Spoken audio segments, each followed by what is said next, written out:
안녕하세요, 여러분. 함께 해주셔서 감사합니다. 오늘 우리는 요소를 판사로 하는 논문 읽기를 할 거예요.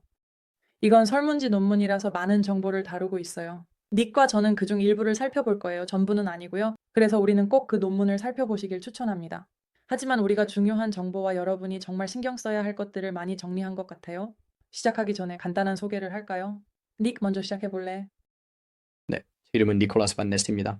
저는 에이리스에서 개발자 옹호자로 일하고 있습니다. 최근에 합류했어요. 그리고 여러분과 함께 이 논문을 살펴보는 걸 정말 기대하고 있었어요. 그리고 지금 LLMs는 정말 흥미진진해요. 그래서 이건 정말 재밌을 거예요. 네. 안녕하세요. 여러분, 저는 에이리스의 제품 관리자 셀리 앤입니다.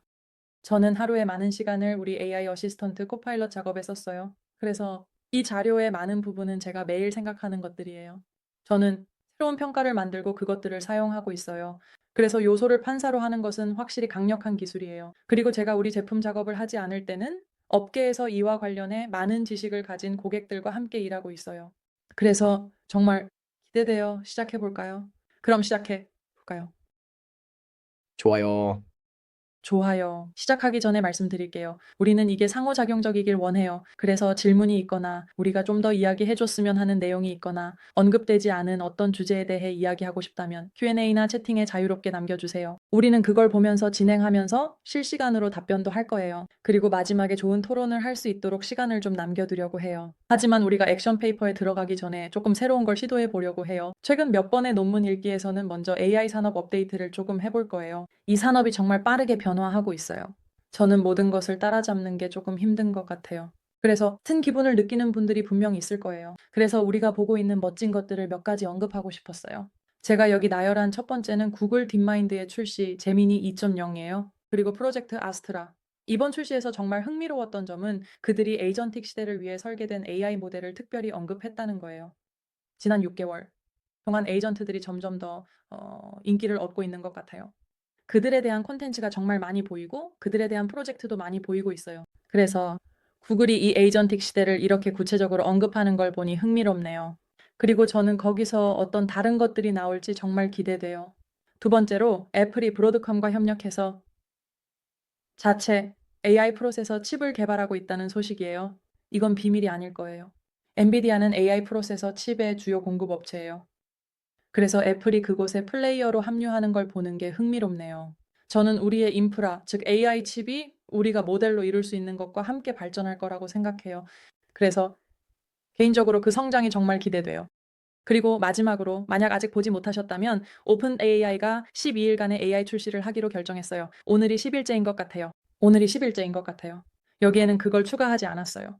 하지만 이건 마지막 9개의 출시예요. 여기 정말 많아요. 제가 주목할 만한 것들에 대해 이야기할게요. 저는 소라가 정말 멋지다고 생각해요. 이건 텍스트를 비디오로 바꾸는 거예요. 그 비주얼은 정말 대단해요. 꼭 한번 시도해보라고 추천해요. 또한 오픈 AI와 애플 간의 파트너십도 있어요. 애플 인텔리전스가 최신 iOS 업데이트와 함께 출시되고 있죠. 거기에는 좀 웃긴 것들도 있어요. 예를 들어 고급 음성 기능이나 산타 모드 같은 것들이요. 흥미롭고 좀 더 진지한 것들도 있어요. 새로운 개발자 도구들, 캔버스 같은 것들, 실제로 코드를 가져와서 실시간으로 수정할 수 있는 능력, 그리고 이제 그 코드를 그들의 UI에서 실행할 수 있는 것도 정말 강력해요. 그래서 그들에게 정말 흥미로운 출시가 다가오고 있고 앞으로 3일 동안 어떤 것들이 우리를 기다리고 있을지 기대돼요. 하지만 네, 그게 산업 업데이트에 대한 간단한 내용이에요. 이제 좋은 내용 논문으로 들어가 볼까요? 좋아요. 좋아요.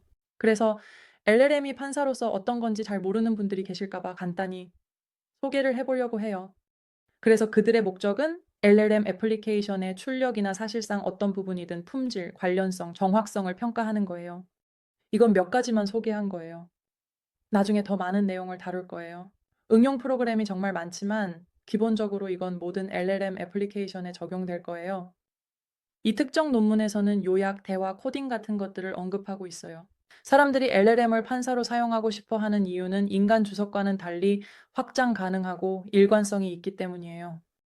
설명 같은 것들을 사용해서 해석 가능한 결과가 많이 나와요. 그리고 이게 인간 평가에 대한 의존도를 줄여줘요. 많은 사람들이 엘물 판사로 사용하는 걸 보고 있어요. 코드 평가자 같은 것들이나 엄격한 인간 평가 같은 것들이 있어요. 하지만 우리는 엘미 판사로 가장 많이 사용되고 있는 걸 보고 있어요. 그리고 이건 정말 정말 강력한 도구예요. 단지 올바른 방식으로 구현하기만 하면요. 닉 소개 부분에서 추가하고 싶은 거 있어. 내가 놓친 거 있어? 내가 다룬 것 같아. 이 LMS를 판사로 보는 게 정말 흥미로웠어요. 그들이 어떻게 작동하는지 지켜보는 것도요. 그리고 이와 관련해서 조금 연구를 해보고 내 모델도 조정해봤어요. 그래서 정말 멋져요. 할 수 있는 게 정말 많아요. 저도 데이터 쪽을 정말 좋아해요. 그래서 이런 판단, 즉 카테고리 값으로 데이터 세트를 주석 달기 시작하는 거예요. 이들이 다양한 응용 프로그램으로 실제로 사용되는 걸 보는 건 정말 멋질 거예요. 그리고 우리는 조금 있다가 그 모든 걸 다룰 거예요. 그래서 이 논문이 주로 다루는 내용은 이렇습니다. 이제 이 중 일부를 다룰 거예요. 시간 관계상 일부는 건너뛰려고 해요. LMJ를 시작하는 방법에 대해 궁금한 점이 있다면 꼭 확인해 보라고 추천해요. 하지만 이건 그들이 집중하는 5가지 기둥 같은 거예요. 그래서 그들은 기능성에 집중해요. 왜 그런지, 방법론은 어떻게 되는지, 그리고 어디에 응용되는지, 메타평가와 LMJ의 몇 가지 한계에 대해서도. 그래서 오늘 여기서 우리가 집중할 주요 내용은 이거예요. 요하, 입력 유형부터 시작해 볼까요? 그래서 이 논문에서 언급하는 입력 유형이 대략 3가지 있어요. 그래서 우리는 포인트별 평가가 있어요. 이건 한 번에 하나의 항목에 집중하는 거예요. 이걸 이렇게 생각할 수 있어요. 내 출력이 맞는 건가? 여기 프롬프트 템플릿이 있어요. 여기 제 출력이에요. 이 출력이 맞는지 아닌지 말해줄 수 있어요. 쌍별 평가도 할 수 있어요. 그래서 이 항목들 중 어떤 게 더 나은가요? 그래서 2개 이상의 항목을 비교할 때 어떤 요약이 주요 아이디어를 더 잘 담고 있나요? 실험에 들어가면 쌍별 평가가 많이 사용되는 것 같아요. 아마도 어떤 모델을 사용하고 있는지 아니면 프롬프트 템플릿을 변경하고 있는 것일 수도 있어요. 그리고 당신은 아마도 당신의 실제 정답과 이 새로운 출력을 비교하고 어떤 게 더 나은지 결정하고 싶을 거예요. 그건 쌍별 평가에 정말 좋은 예시예요. 또한 모델이 실제 추론 시간에 2개의 요약을 만들거나 2개의 출력을 생성하는 애플리케이션에서도 사용할 수 있어요. 하지만 저는 주로 실험 쪽에서 사용되는 걸 자주 봐요. 그리고 리스트별 평가입니다. 그래서 만약 당신이 어떤 종류의 순위를 매기거나 LLM이 5개의 출력을 내놓는다면 리스트별 평가는 그것들을 순위 매길 거예요. 그래서 이 리스트를 통해 어떤 게 제일 좋은지 어떤 게 제일 나쁜지 이해할 수 있고 정렬을 통해 그 관련성을 파악할 수 있어요. 그리고 여러분이 아마 많이 접해봤을 만한 일반적인 예시가 차트 GDP와 관련된 거예요. 가끔씩 비교를 넣기도 해요. 그리고 실제로 아시죠? 그래서 그들은 2가지 다른 응답을 제공하고 사용자가 어떤 응답이 더 나은지 판단하게 해요. 그게 정말 좋다고 생각해요. 왜냐하면 본질적으로 그 판단을 고객에게 아웃소싱하고 그걸 사용해서 모델을 개선하는 거니까요. 그리고 그들은 약간 무작위로 그렇게 하고 있어서 모든 응답에 대해 하는 건 아니에요. 그래서 고객에게는 그 방식이 훨씬 더 받아들이기 쉬운 것 같아요. 음, 그건 정말 좋은 예시야. 아마 많은 청중들이 그런 경험을 했을 거야. 나도 그걸 항상 들어. 로하. 이 부분은 제가 맡아서 할게요. 음, 평가 입력 기준에 관해서는 평가할 것에 대해 다양한 요소를 살펴볼 수 있어요. 그중 하나는 언어적 품질이에요.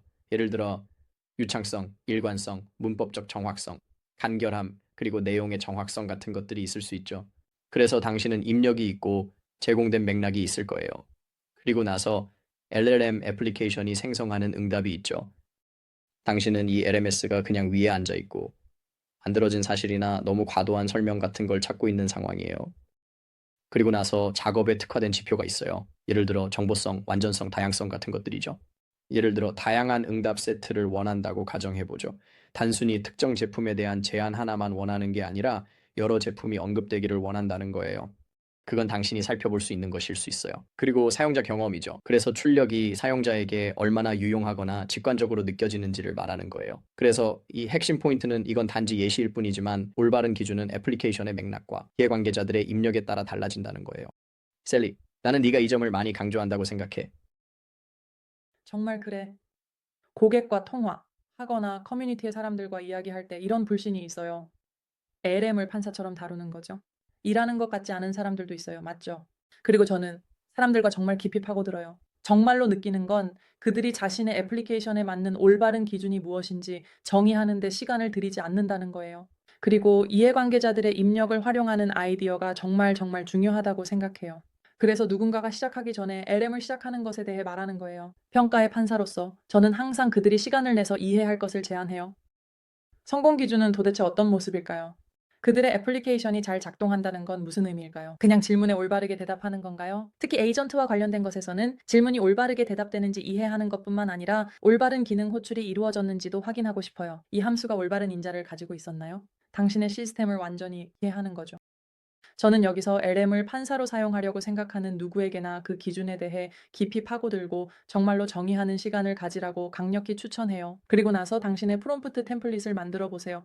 LM을 판사로 사용하는 평가에서는 훨씬 더 많은 성공을 거둘 수 있을 거고 훨씬 더 좋은 결과를 얻을 수 있을 거라고 생각해요.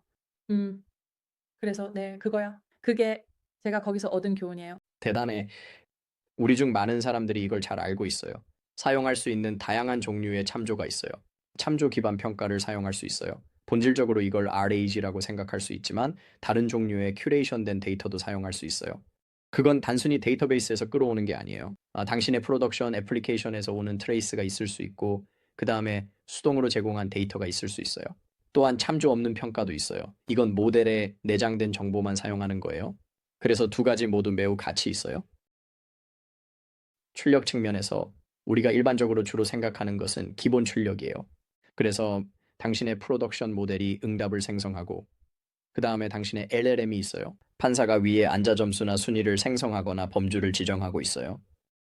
가치에 대해 말하자면 본질적으로겠죠? 예를 들면 이게 사실인가요? 이게 환각인가요? 아니면 세 번째 범주가 있을 수도 있어요. 예를 들어 이게 애매한가요? 이게 사실인가요? 환각인가요? 이거 너무 자유롭게 해석하고 있는 건가요? 거기요 뭔가 잡아야 할 것 같아요.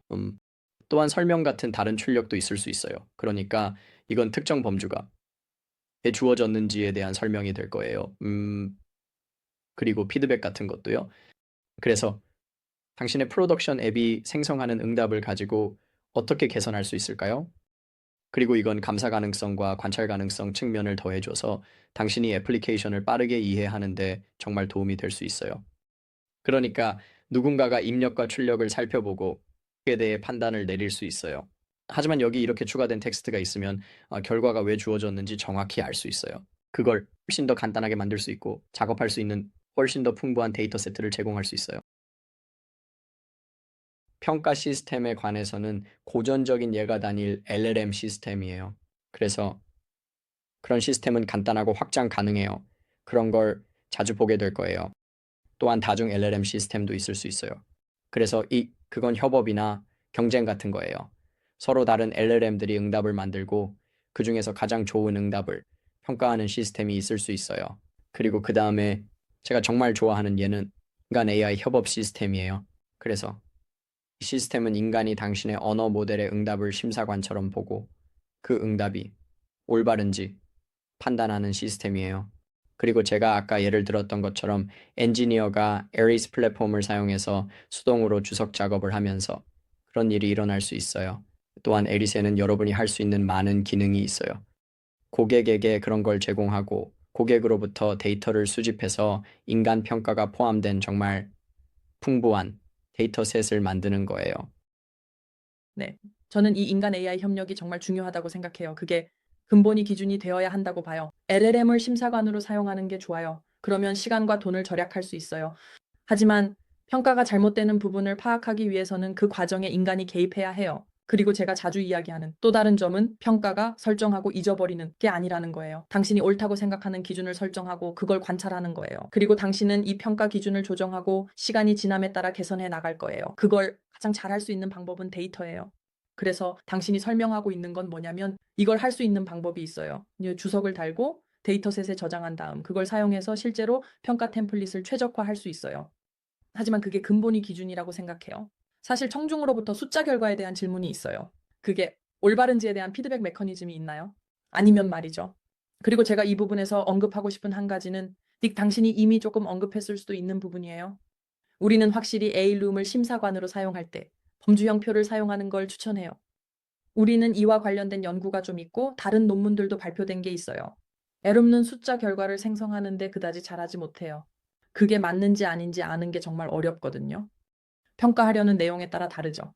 정확성을 보장하기 위해 사용할 수 있는 코드 기반의 메커니즘이 있어요. 하지만 그런 경우라면 아예 처음부터 코드를 사용해서 평가하는 게 좋을 거예요. 그래서 그게 제 힌트예요. 라벨을 사용해 보세요. 하나에서 5가지 같은 점수를 매기고 싶다면 그걸 자연어와 연결해 보세요. 훨씬 더 좋은 결과를 얻을 수 있을 거라고 봐요. 그리고 이 부분을 좀 더 설명하자면 LLM에 입력을 주면 보통 다양한 출력을 제공해요. 매번 다른 텍스트를 알고 있죠. 그래서 이런 제로샷 상황에서는 기본적으로 당신이 그걸 하고 있는 거죠. 점수를 매기긴 하지만 과거에 주어진 모든 이전 점수를 반드시 아는 건 아니에요.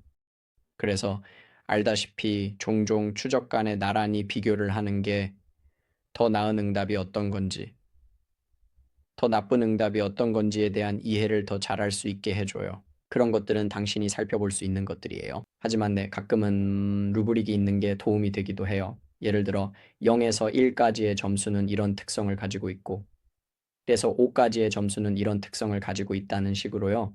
그게 당신의 응답을 분류하고 더 큰 일관성을 제공하는 데 도움이 될 수 있어요. LMS 심사위원회 기능에 대해서요. 평가의 종류가 여러 가지 있어요. 개별 응답을 살펴보고 그 응답에 대한 통계를 추가하는 방식으로 응답과 평가가 있어요. 그래서 정확성, 관련성, 일관성, 유창성 점수가 생성될 수 있어요. 그리고 모델 평가에 대해서는 그건 좀 더 집계적인 거예요. 그래서 특정한 분야가 있을 수 있어요. 예를 들어 당신의 입력이 코딩 예제 세트이거나 번역 예제일 수도 있죠. 그리고 당신이 하고 있는 건 그 데이터 집합에 대한 성능을 집계해서 그 특정 데이터 유형에 대한 성능을 특징 짓는 거예요. 그래서 이 개별 응답들을 사용해서 집계하고 전체 점수를 매길 수 있어요. 모델 향상을 위해 수행할 수 있는 몇 가지 다른 유형의 향상이 있습니다. 그 중 하나는 보상 모델링입니다. 알다시피 당신의 LLM이 실제로 운영되고 있죠. 당신의 LLM이 판사 역할을 하면서 각 응답이 어떻게 나왔는지를 살펴보고 점수나 범주값을 적용합니다. 그것은 당신의 데이터셋을 훈련하는데 사용될 수 있습니다.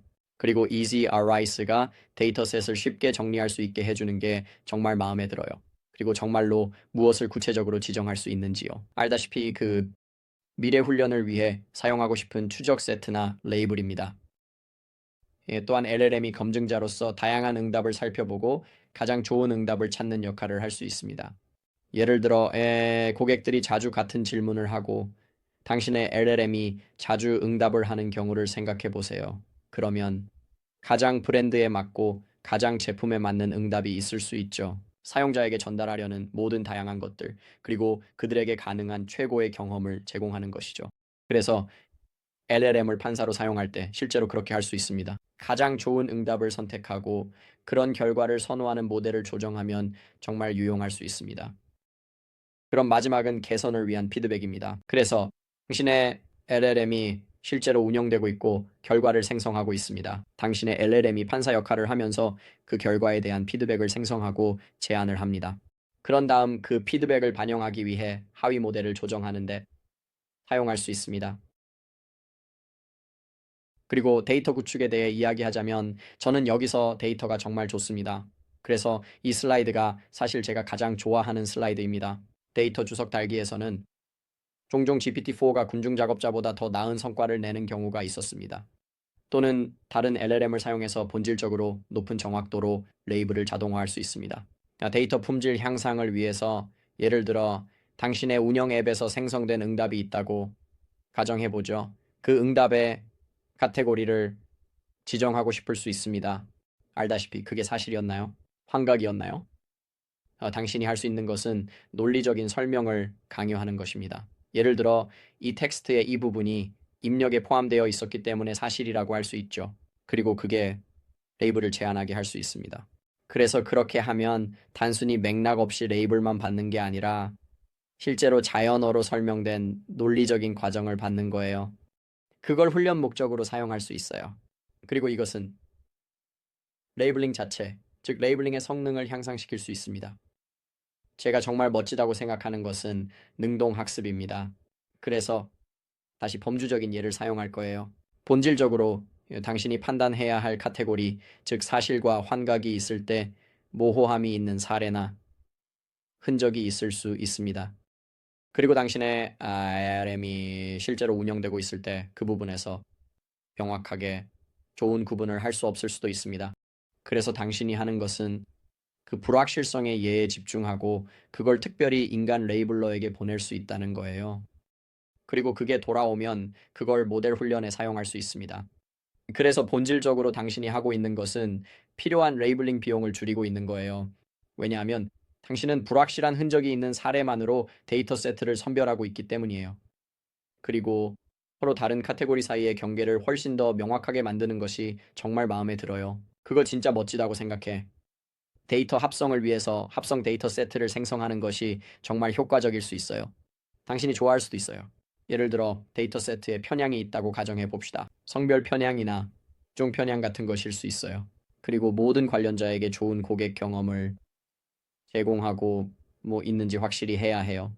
실제로 합성 데이터를 사용해서 균형을 맞추고 다시 샘플링 할 수 있어요. 이게 정말 효과적일 수 있습니다. 우리는 엘르미 판사로서 어떻게 작동하는지, 그리고 왜 그런지를 대한 많은 정보를 제공하는 거예요. 그래서 우리는 조금 더 넓게 바라보고 이 논문에서 다루고 있는 몇 가지 응용 프로그램에 대해 살펴보려고 했어요. 여기서 우리가 몇 가지 일반적인 평가 사용 사례를 적어봤다는 걸 볼 수 있어요. 아마 여기 있는 청중에게 매우 익숙할 것 같은 것 중 하나는 요약과 RAG 시스템이에요. 그래서 실제로 유창하고 일관되며 또는 일치하는 요약 사용 사례를 보장하는 거예요. 그리고 RA에 대해서는 생성된 출력이 실제로 받은 맥락과 관련이 있었는지 이해하는 것이 중요해요. 우리가 올바른 맥락을 잡고 있는지 확실히 하는 거예요. 저는 다중모달 평가에 정말 기대가 돼요. 이건 특히 새로운 다중모달 모델들이 등장하면서 인기가 더 높아질 것 같아요. 현재 실시간 API에서는 오디오 지원이 없고 다른 모델들도 그에 따라 따라올 것 같아요. 그래서 저는 그게 성장할 분야가 될 거라고 생각해요. 그리고 물론 도메인 특정 평가도 있어요. 그래서 도메인의 특정한 애플리케이션이라면 그런 평가도 있을 거예요. 그리고 다시 말하지만 이건 그냥 이 논문에서 언급하는 것들이에요. 이건 당신의 애플리케이션과 관련된 어떤 것이든 될 수 있어요. 그리고 그건 정말로 당신의 평가 기준과 성공 기준에 의해 정의될 거예요. 그걸 바탕으로 도메인과 이해관계자의 필요에 따라요. 시간을 고려해서 이 슬라이드는 건너뛰고 한계에 대해 간단히 넘어가죠. 음. 마지막으로 매트릭에 대해 조금 이야기해 볼게요. 하지만 판사로서의 한계에 대해 이야기하고 싶어요. 그래서, 이건 논문에서 지적하는 한계들입니다. 거기서는 커뮤니티의 요소에 대한 인식에 따라 더 많은 주장을 할 수 있다고 생각해요. 판사입니다. 하지만 분명히 편향과 공정성 문제, 도메인 전문성 부족, 프롬프트 민감성, 적대적 입력에 대한 취약성, 그리고 자원 집약성 같은 것들이 있어요. 그래서 이건 그들이 제시한 한계들입니다. 제 생각에는 그중 일부는 사실 그렇게 큰 한계가 아니라고 생각해요. 예를 들어, 편향과 공정성은 그중 하나입니다. 이건 분명히 고려해야 할 사항이라고 생각해요. 특히 민감한 분야에서 일할 때, 예를 들어 의료 데이터와 같은 경우요. 아니면 뭐든지요. 그건 정말로 인간에게 영향을 미칠 것이고 그 인간에게 불공정한 결과를 만들어낼 기회를 가질 수 있어요. 하지만 많은 LLM 제공자들이 이런 규제팀을 운영하고 있다고 느낍니다. 그들은 이 위험을 완화하기 위해 많은 노력을 하고 있습니다. 그래서 이 모든 것 중에서 최종 사용자로서 저는 이게 가장 덜 걱정되는 부분이라고 생각해요. 다시 말하지만 우리가 이걸 무시해서는 안 된다고 생각해요. 특히 그런 민감한 문제에서는 항상 주의를 기울여야 할 부분이에요. 하지만 LLM 제공자들로부터 많은 보호를 받고 있다고 생각해요. 그럼 다음 슬라이드로 넘어가서 이걸 완화하는 방법에 대해 간단히 이야기해 볼까요? 편향과 공정성에 대해 걱정이 된다면 반드시 정기적으로 감사하고 공정성과 편향에 대한 평가를 해야 한다고 생각해요. 당신의 애플리케이션에서 이런 일이 일어나고 있다는 신호를 확실히 받기 위해서요. 도메인 전문성을 강화하는 데 있어 이해관계자와 주제 전문가를 포함시켜 기준을 정의하면 이 한계를 극복할 수 있다고 정말 느껴요. 모델의 기본적인 것을 던지면 알럼을 판사로 썼을 때 도메인 전문성 부족을 경험할 수 있어요. 하지만 기준을 정의하면 그걸 잘 인식하지 못할 수도 있다고 생각해요. 그리고 이런 정말 복잡한 작업에 인간 평가자를 추가하는 것도 또 다른 층으로서 정말 도움이 될 거라고 생각해요. 저는 표준 프롬프트를 갖추는 게 프롬프트 민감성에 대한 어떤 우려에도 좋다고 생각해요. 그리고 저는 다시 말하지만 만약 그게 걱정이라면 그에 대한 평가를 하는 것도 신호를 얻는 또 다른 좋은 방법이라고 생각해요. 더 나아가서 뭐 가드레일 같은 걸 추가하거나 프롬프트에 추가 지침을 넣는 것도 좋겠죠. 마지막으로 컴퓨팅 비용이죠. 파이프라인을 최적화하고 가능할 때 작은 작업별 평가를 사용하는 게 비용을 조금 줄이는 데 도움이 될 거라고 생각해요. 좋아요. 여기서 점부터 시작해 볼까요? 우리 시작할까요? 그래서 LLM이 평가자로서 정말 다재다능하고 다양한 애플리케이션에 적용될 수 있어요. 그들은 다양한 도메인과 작업에서 응답 모델 데이터 세트를 평가할 수 있어요. 그들 평가는 맥락에 따라 다르기 때문에 성공은 이해관계자의 목표와 애플리케이션의 필요에 맞춰 잘 정의된 기준에 달려 있어요. 하랴네이 말했듯이. 그리고 몇 가지 도전 과제가 있어요. 편향, 확장성, 프롬프트 변동성은 신중한 설계와 감독의 필요성을 강조해요. 그리고 인간과 AI의 협업은 중요해요. 그래서 그런 예시들, 예를 들어 에이리스의 인간 주석 추가 능력을 사용하는 건 피드백을 잘 반영하고 있다는 훌륭한 예시예요. 그리고 고객 피드백을 활용해서 확장 가능하게 그렇게 할 수 있는 방법이 있어요. 그리고 논문을 넘어서 실제 성공은 창의성, 반복적인 테스트, 그리고 더 넓은 작업 흐름과의 통합이 필요해요. 그래, 그런 모든 것들. 논문 정말 멋진 것 같아. 정말 훌륭한 설문조사예요. LMS 심판에 대해 궁금한 점이 있으면 어떤 것들이 생각나나요? 읽어볼 가치가 분명히 있다고 생각해. 내 생각에, 닉, 우리가 주요 포인트들을 잘 정리한 것 같아. 하지만 나는 전체를 읽어보는 게 정말 가치 있다고 생각해. 우리가 남은 시간은 단 2분이에요. 여기 다른 사용자 질문이 하나 있어요. 그래서 한번 해볼게. 빨리 대답해보려고. 그들이 묻고 있어요. 이벨 기준이 공공 참조를 위해 특정 분야의 관리기관에서 제공되나요? 정말로 당신의 특정한 애플리케이션이 무엇인지 고려해야 한다고 느껴요. 이발세관에서는 모든 상황에 맞는 정답이 없어요. 내가 말하고 싶은 건 우리와 많은 다른 사람들이 EBL에 관한 몇 가지 모범 사례나 사용할 수 있는 EBL 템플릿을 제안했다는 거예요. 렉 시스템의 QA 정확성이나 환각 같은 것들, 코드 합성 평가 같은 것들이에요. 우리는 함수 호출에 관한 것들도 있어요. 그래서 저는 피닉스와 에리스가 좋은 출발점이 되는 훌륭한 자원이라고 생각해요. 그 점은 맞지만 항상 반복해서 발전시켜야 하고 당신의 맥락과 주제 전문성을 바탕으로 해야 한다고 생각해요. 하지만 그건 이별 기준을 시작하는데 정말 좋은 자원이라고 생각해요. 네, 사라가 채팅에 그 링크를 올린 걸 봤어요. 자, 이렇게요. 꼭 확인해 보세요. 그리고 커뮤니티 슬랙 채널에서 닉이나 저를 찾아보세요. 우리는 또한 당신을 도와줄 수 있어요. 네, 우리 워크플로우에 대해 빠르게 설명해 볼게요. 그래서 여기서 익숙하지 않은 분이 계시다면 저희 UI에 AI 어시스턴트 코파일럿이 있어요. 저는 코파일럿을 위해 이벗을 항상 만들어요. 사실 저는 배운 교훈과 우리가 워크플로우의 에이리스를 어떻게 사용하는지에 대한 블로그 글이 몇 개 있어요. 하지만 저는 아주 높은 수준에서 우리가 무엇을 평가해야 하는지, 성공 기준이 무엇인지 파악하는 데 시간을 쓴다고 생각해요. 우리는 코파일럿을 많이 사용해서 템플릿을 생성해요. 그래서 그 부분에 대해 프롬프트 엔지니어링을 할 필요가 없어요. 그리고 나서 이 출력들을 이해하기 위해 모니터링하고 시각화하고 관찰하고 분석하는 과정이 있어요. 내 애플리케이션을 개선해야 할 부분이나 더 많은 평가를 추가해야 할 부분이 어디인지요. 그래서 이건 정말 반복적인 과정이에요. 하지만 블로그를 꼭 확인해 보세요. 그리고 저를 찾아주셔도 좋아요. 링크드인과 슬랙에서 더 많은 세부 사항을 말씀드릴 수 있지만 시간이 다 되어 가는 것 같아요. 그래서 그게 제 정말 빠른 답변이었어요. 정말 좋았어요. 내가 보기엔 너가 잘 설명한 것 같아. 대단해요. 멋져요. 여러분, 이렇게 함께 해주셔서 정말 감사합니다. 닉 정말 재밌었어. 조만간 또 하나 해야겠어요. 네, 정말 좋았어요. 여러분 감사합니다. 좋은 질문들 정말 감사해요. 여러분 좋은 하루 되세요. 안녕.